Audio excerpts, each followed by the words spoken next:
in this question it is given that two vectors A and B have equal magnitude, then the vectors A plus B is perpendicular to. Just observe the first option. It is given that it is A vector cross B vector. All these things are in vector form. Okay.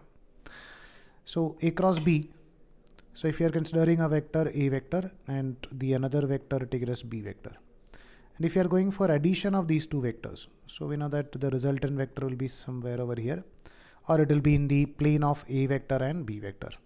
But if you are going for A vector cross B vector, that will be perpendicular to the plane containing A vector and B vector. So there is no doubt that A cross B is always perpendicular to A, perpendicular to B, or perpendicular to A plus B, or perpendicular to A minus B, or perpendicular to the plane containing A vector and B vector. So we can say that this first option is correct.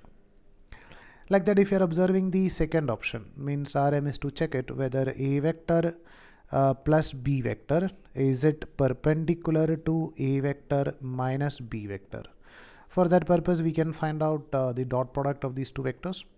So if we are equating, if we are finding out the value of dot product of these two vectors, so we can write this is, if it is equal to 0, then we can say that their angle between them is equal to 90 degree.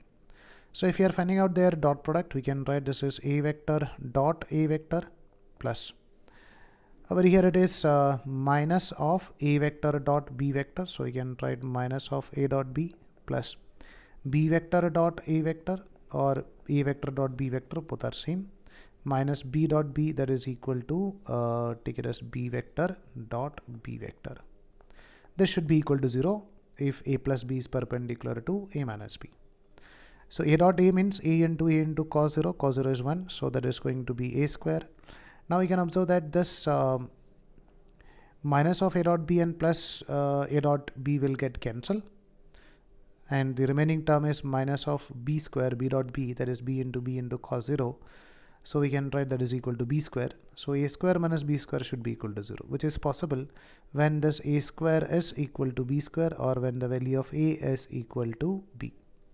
So we can say that if two vectors are having same magnitude, then the value of A plus B is perpendicular to A minus B. So we can say that the second option B is also correct.